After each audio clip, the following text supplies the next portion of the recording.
नमस्कार फ्रेंड्स। आमे आम जीवन रे किछि बड़ करबा को चाहूचंती। आमे चाहूचंती आम जीवन भल हो, आम पाखरे पैसा रहू, आमको सम्मान मिलू ओ आमे स्वप्न रे जहाँ देखू ताहाको पूरण करबा को भी चेष्टा कर। बट जीवन को बदलाइबा को हेले आमे आमर अभ्यास को बदलाइबा को पड़िबो। खाली स्वप्न देखले हेबो नाही। एही स्वप्न को साकार करबा पई आमे आमर अभ्यास को बदलाइबा को पड़िबो। आमे प्रतिदिन जहाँ करिथाउ ताहा द्वारा ही आमर भविष्यत निर्धारित होइथाए। आमर अभ्यास जदि समय नष्ट करिवार होइथाए ताहेले आमे जीवन रे केबे भी सक्सेस होई परिबा नाही। आमे जदि छोट छोट भल अभ्यास आरंभ करंती ओ ताहाकू लगातार करंती ताहेले आमे जीवन रे निश्चित भाव में सक्सेस पाई पारि। सो फ्रेंड्स, आज आमे बहुत सहज और सरल नियम विषय कथा हेबा जहाँ को फॉलो करी आमे लाइफ रे सक्सेस होई परिबा। 21 डे रूल्स रे कहा जाइछि जे जदि आमे कोनोसी अभ्यास को लगातार 21 दिन करंती ताहले सही अभ्यास आम जीवन रे इफेक्ट करबा आरंभ करथाए। आरंभ रे कोनोसी भी अभ्यास कष्ट लागि थाए। एहा स्टार्ट करबा को आमे लेट कर दी थाउ। जदि कोनोसी अभ्यास को स्टार्ट करी आमे 21 दिन पर्यंत करंती ताहले ताहा आपे आपे सहज लागि थाए। सेहिथिपाई आपण जदि आपणकर जीवन को बदलाइबा को चाहूचंती ताहले कोनोसी भी गोटिए भल अभ्यास आरंभ करंतु। चलंतु जानिबा एमिति 5टी अभ्यास जहाँ आमर जीवन को बदलाई देई पारिबो। वीडियोटी स्टार्ट करबा पूर्वरु आपण मानको अनुरोध जे जो माने मो चैनल रे नुआ करी आछंती चैनल को सब्सक्राइब करंतु और बेल आइकन को प्रेस करंतु। चलंतु जानिबा प्रथम अभ्यासटी कोन। सबुटु प्रथम काम हेउची आम दिनटी केमिति कटिबो ता पई प्लान तैयारी करिबा दरकार। अधिक लोक एमिति अछंती जो माने दिन को केमिति कटाई देई थांती जणा पड़ी नथाए। सकाळु उठू उठू आमे फोन रे लागि थाउ ओ सोशल मीडिया स्क्रोल करू करू दिनटी केमिति कटि जाई थाए हमको जणा पड़ी नथाए।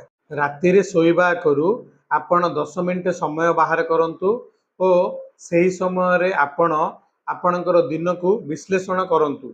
आपणकर आजिर दिनटी केमिति कटला, केउ काम रे अधिक समय नष्ट कले ओ केउ काम द्वारा आपणकर लाइफ चेंज होई परिबो से विषय रे जदि किछि कले ताहले सेगुडी को डायरी रे लिखंतु। जदि आपण एमिति भाव रे विश्लेषण करंती ताहले आपण प्रतिदिन कोन भूल करूछंती जानि परिबे ओ सेही भूल को सुधारिबा पई काम करिवे। एही छोट छोट अभ्यास आपणको सफलता आड़को टाणी नहीं थाए। 2 द्वितीयटी हेउछि निजको ठीक समय रे ठीक प्रश्न पचारिबा। मनुष्य जीवन रे तार निजको पचरा जाइथिबा प्रश्न ही ताकू ठीक बा भूल करथाए। जदि आपणकर प्रश्न सकारात्मक होई थाए ताहले आपण सफल हेबे और जदि नकारात्मक होई थाए ताहले आपण निश्चित भाव रे विफल हेबे। जदि आपण आपणकर मस्तिष्क को पचारुचंती मु आजी कोन सिखिली बा कालीठू आजी मोर भलरे केमिति कटिबो ताहले आपणकर मस्तिष्क सही इच्छा को पूरण करबा को जाई ताहार उत्तर बाहर करिबो। एहा ही हेउछि आपणकर प्रॉब्लम रो सॉल्यूशन और एही सॉल्यूशन द्वारा ही आपण जीवन रे सफल होई परिबे। 3 जीवन रे छोट छोट परिवर्तन आनिबा को चेष्टा करंतु। लोके माने गोटिए समय रे सब किछि बदलाइबा को चेष्टा करंती और किछि दिन परे सबु चेष्टा को छाड़ी दियंती। सेहिथि पई से माने जीवन रे विफल होइथांती। आपण एमिति आदौ करिवे नाही। आपण केवल गोटिए भल अभ्यास आरंभ करंतु और एही अभ्यास को आपण आगामी 21 दिन पर्यंत कंटिन्यू करंतु। एही अभ्यास कोनोसी भी जिनिस होई थाई पारे। आपण डेली 10 मिनिट पढ़िबा, आपण डेली 10 मिनिट ध्यान लगाइबा, आपण डेली 10 मिनिट एक्सरसाइज करिबा बा आपण डेली 10 मिनिट कोनोसी भल जिनिस शिखिबा करि परिबे। आरंभ रे एहा छोट लागि थाई पारे किंतु एही छोट अभ्यास ही आपणकर जीवन रे बड़ परिवर्तन आनी थाए। आपण जदि एही अभ्यास को लगातार 21 दिन करंती ताहले आपणकर मन रे आत्मविश्वास बढ़ी जाई थाए और आपण को बिलीव होई थाई जे आपण एही काम को करि परिबे। 4 आमे हमर मस्तिष्क को ट्रेन करबा दरकार। आमर मस्तिष्क बहुत शक्तिशाली अटे। जदि आमे आमर मस्तिष्क को ठीक जगार काम लगाइबा नहीं ताहेले ताहा धीरे धीरे अलसुआ हो जाइथाए। एइथिपाई आमे आमर मस्तिष्क को अनुशासन रे रखिबा दरकार।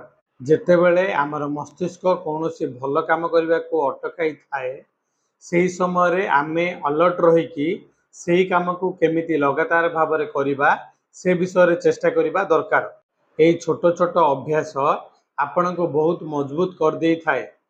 जदि आपण आपणकर मस्तिष्क को कंट्रोल करें ताहले आपण लाइफ रे सक्सेस निश्चित भाव में पाइपर। मो हिसाब से वीडियोटी बहुत इनफॉर्मेटिव थिला। जदि आपण को भी वीडियोटी भल लगिला ताहले कमेंट्स रे जय जगन्नाथ लिखा जमा भूलिबेनी और यही वीडियोटी को निश्चित भाव में सांग मानक शेयर करेंगे। जो मैंने चैनल रे नुआ अच्छी चैनल को सब्सक्राइब करने को जमा भूलिबेनी। नमस्कार, जय जगन्नाथ।